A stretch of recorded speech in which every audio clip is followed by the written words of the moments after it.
दुनिया में एक से बढ़कर एक ऐसी रहस्यमयी घटनाएं होती हैं जिनके बारे में आज तक कोई नहीं जान पाया है।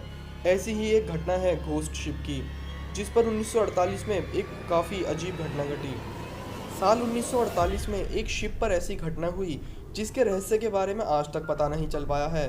फरवरी का महीना था, मौसम में काफ़ी ठंडक थी। सुबह सुबह एक डच मालवाहक जहाज़ जिसका नाम था SS ओरांग मेडन, ये इंडोनेशिया के पास से मलक्का की खाड़ी से होकर जा रहा था। अचानक जहाज़ से सहायता के लिए संदेश भेजा गया। ये मैसेज काफ़ी डरावना था। मैसेज को पूरी तरह से पढ़ पाना तक संभव नहीं हो रहा था, पर यह साफ था कि जहाज़ पर मौजूद लोगों का जीवन खतरे में है। खतरे का ये संदेश आते ही दूसरे जहाज़ मदद के लिए वहाँ से निकल पड़े। संदेश बहुत साफ नहीं होने के कारण उनकी समझ में नहीं आ रहा था कि आखिर हुआ क्या है, लेकिन जो संकेत मिले थे उससे ये साफ था कि क्रू मेंबर में से किसी न किसी की मौत हो चुकी है।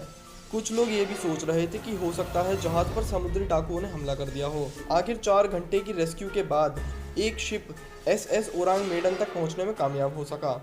जब रेस्क्यू शिप सिल्वर स्टार से बचाव कर्मी ओरांग मेडन पर पहुंचे तो वहां उन्होंने अपने जीवन का सबसे डरावना दृश्य देखा। उन्होंने देखा कि एक भी क्रू मेंबर जिंदा नहीं बचा था। उनकी लाशें वहां बिखरी हुई थीं और उनके चेहरे पर डर साफ दिखाई पड़ रहा था। लेकिन सबसे खास बात ये थी कि किसी के भी शरीर पर चोट का कोई निशान नहीं था। लाशों के चेहरों को देखने पर लगता था कि वे बर्फ में जम गए हैं, जबकि सारी लाशें बॉयलर रूम के आसपास पड़ी थीं, जहां का टेम्परेचर तकरीबन 110 डिग्री सेल्सियस था। सभी मृतकों के मुंह खुले हुए थे और ऐसा लग रहा था कि वे आसमान में सूरज की तरफ देख रहे हों। जब रेस्क्यू टीम के मेंबर आगे बढ़े तो उन्हें शायद वह आदमी दिखा जिसने खतरे का मैसेज भेजा था, लेकिन वह भी मर चुका था और उसका मुंह भी खुला हुआ था। उसी के पास एक पालतू कुत्ता भी मरा पड़ा मिला। जहाज पर एक भी आदमी जिंदा नहीं बचा था। रेस्क्यू टीम में शामिल लोगों का खून तब जम गया जब वे बॉयलर रूम के पास लाशों के करीब खड़े थे।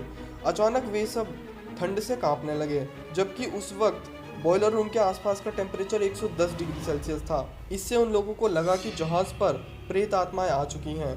लोगों की मौत की कोई वजह उन्हें समझ में नहीं आ रही थी। सबसे हैरत की बात तो ये थी कि जहाज को कहीं से कोई नुकसान नहीं पहुंचा था। जहाज पर सारी चीज़ें पहले की तरह ही व्यवस्थित थीं। किसी तरह की तोड़फोड़ या दुर्घटना का कोई निशान नजर नहीं आ रहा था। इसके बाद रेस्क्यू टीम ने निर्णय लिया कि वो जहाज को किसी दूसरे जहाज के जरिए खींचकर नज़दीकी तट तक लेकर आएंगी, ताकि इसकी पूरी तरीके से जांच अच्छे से हो सके। अभी वे इसकी तैयारी में लगे ही थे कि एक भयानक विस्फोट हुआ और जहाज कुछ देर तक धू धू कर जलने लगा और इसके बाद वह समुद्र की अतल गहराइयों में समा गया। इसके साथ ही ये सब एक रहस्य बनकर रह गया कि उस जहाज या फिर उस घोस्ट शिप के साथ हुआ क्या था। इस सब घटना के बाद ही उस जहाज को घोस्ट शिप के नाम से जाना जाने लगा और आज तक उसका रहस्य किसी को भी नहीं पता चल पाया कि आखिर उस दिन हुआ क्या था। तो आज की वीडियो में इतना ही। आपको क्या लगता है कि इस घोस्ट शिप के साथ क्या हुआ होगा, मुझे कमेंट में ज़रूर बताएं। और अगर आपको वीडियो अच्छी लगी हो तो वीडियो को लाइक ज़रूर कर देना और चैनल को सब्सक्राइब करके बेल आइकन भी ज़रूर दबा देना।